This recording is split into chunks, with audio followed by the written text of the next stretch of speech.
আপনারা সবাই বলুন যে রাধার বিরুদ্ধে অভিযোগ কেন? দ্বারকাধীশ নিজে বলেছিলেন যতদিন শ্রী রাধা এখানে আছেন সবকিছু সুরক্ষিত থাকবে। তাহলে এরকম বিপদ এলো কি করে?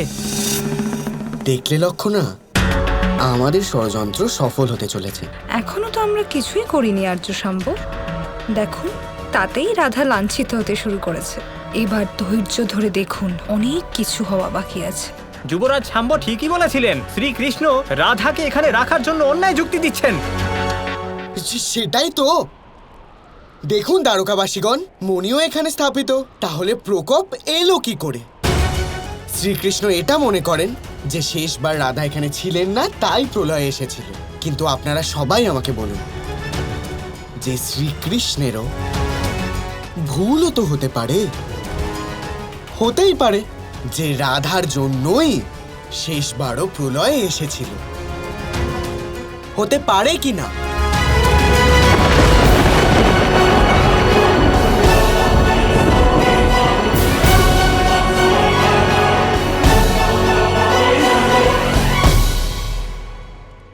দেখুন, আপনাদের সবার যা বলার আমায় বলুন, কৃষ্ণকে দোষ দেবেন না।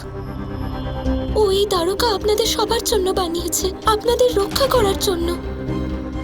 অন্তত তার মান রাখুন। ওনাদের বুঝিয়ে কোনো লাভ হবে না রাধা। সমস্ত দ্বারকাবাসী নিজের বিবেক হারিয়ে ফেলেছেন। সূর্যদেব খুব দৃঢ়তার সাথে বলেছিলেন যেখানে এই মণি স্থাপিত থাকবে সেখানে কোনো সমস্যা আসতেই পারবে না। আর বাবা, আপনার বক্তব্য যেখানে রাধা থাকবে সেখানে কোনো সমস্যা আসবে না। এবার চলুন, সূর্যদেব তো ভগবান, ওনার কথা তো মানতেই পারি, কিন্তু শ্রীকৃষ্ণ আপনি তো মানুষ, আপনার কথা কেন মানব? আপনি নিজেই দেখতে পাচ্ছেন বাবা যে সামন্তক মুনি এখানে স্থাপিত আছে, অর্থাৎ রাধাই দ্বারকার জন্য অশুভ।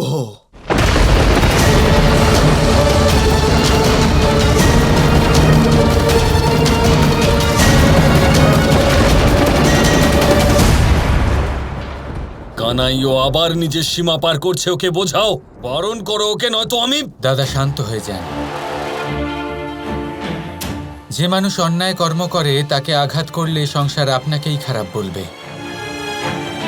অন্যায়কে শেষ করবার একটাই উপায় রয়েছে, সত্যকে সবার সামনে আনতে হবে।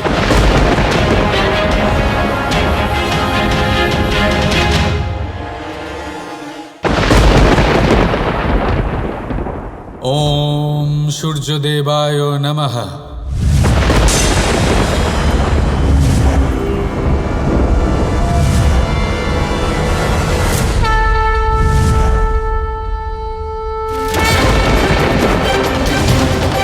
প্রণাম।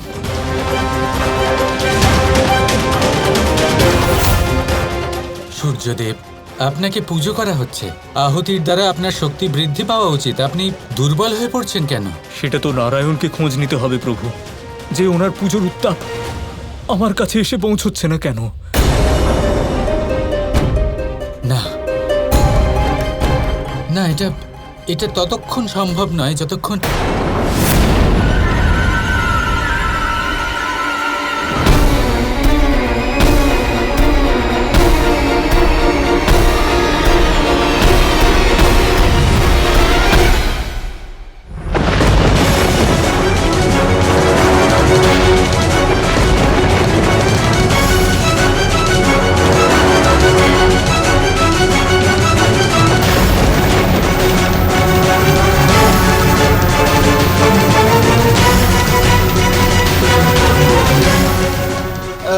বাবা, এবার আপনি কি করবেন?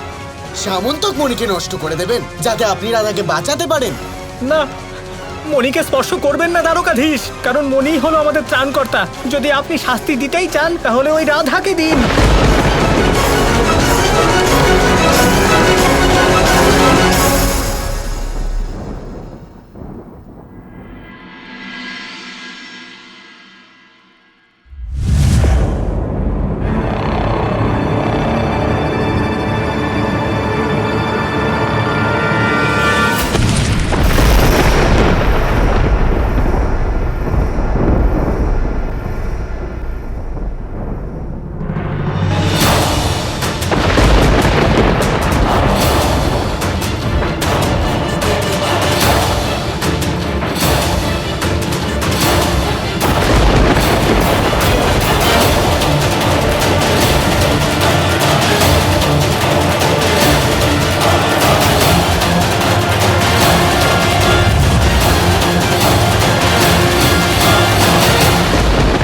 এটা সামন্তক মণি নয়।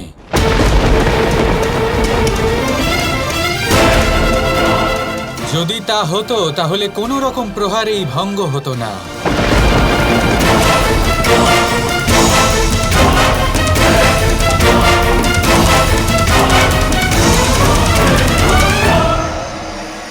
সামন্তক মণি চুরি করা হয়েছে, কেউ সেই মণি বদলেছে।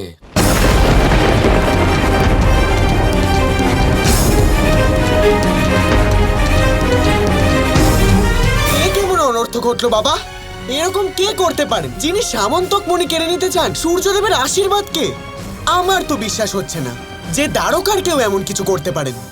কেন? লালসা নগরের নাম দেখে আসে না শাম্ব, যে কেউ হতে পারেন। দ্বারকাবাসীও হতে পারে বা এখানে উপস্থিত কোনো ব্যক্তিও হতে পারে। কিন্তু দ্বারকাতে তো কেউ চুরি করেন না, তাই না বাবা? কেউ করতো না। তুমি নিজেই দেখে নাও, বেশ কয়েকদিন ধরে এমন অনেক ঘটনা ঘটে চলেছে যা দ্বারকাতে আগে কখনো ঘটেনি। কি করা যাবে, দ্বারকা অভিশপ্ত হয়েছে, যে কেউ যা খুশি করতে পারে। হয়তো আমি জানি এই কাজ কে করে থাকতে পারে।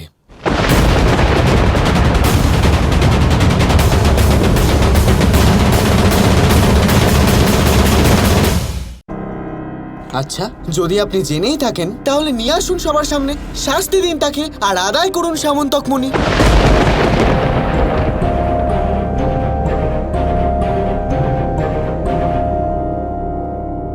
সেটাও অবশ্যই হবে শাম্ব।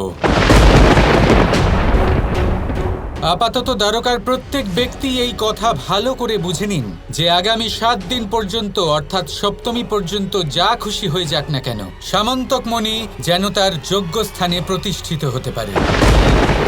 আর যদি এরকম না হয় তাহলে অত্যন্ত বড় অনর্থ হতে পারে। সূর্যদেবের শক্তি ক্ষীণ হয়ে যেতে পারে আর আসরিক শক্তি অত্যন্ত শক্তিশালী হয়ে উঠবে। এমন ভয়ানক বিনাশ হবে যে বিষয়ে কখনো কেউ কল্পনাও করেননি হয়তো। আর যদি এরকম হয় তাহলে কেউ জীবিত থাকবেন না।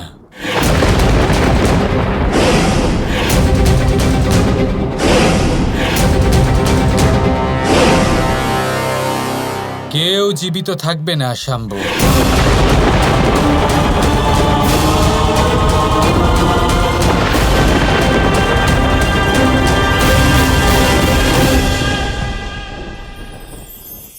সত্য, এই সত্য আসলে কি? কেউ বলবেন যা অসত্য নয় তাই হলো সত্য, কেউ বলবেন সেটা যার ভিত্তিতে আমরা বেঁচে আছি তাই হলো সত্য। কিন্তু সত্য আসলে কি?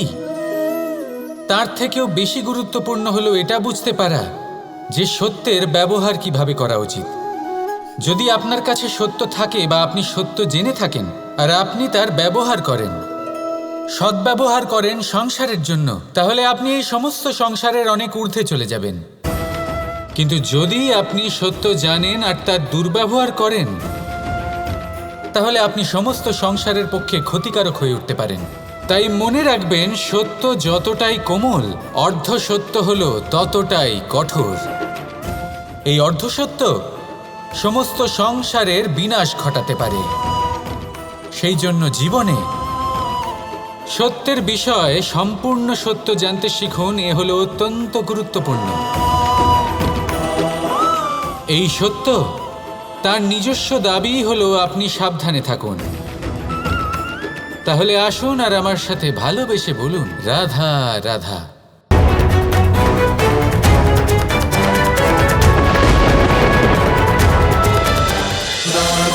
Krishna Krishna Krishna Krishna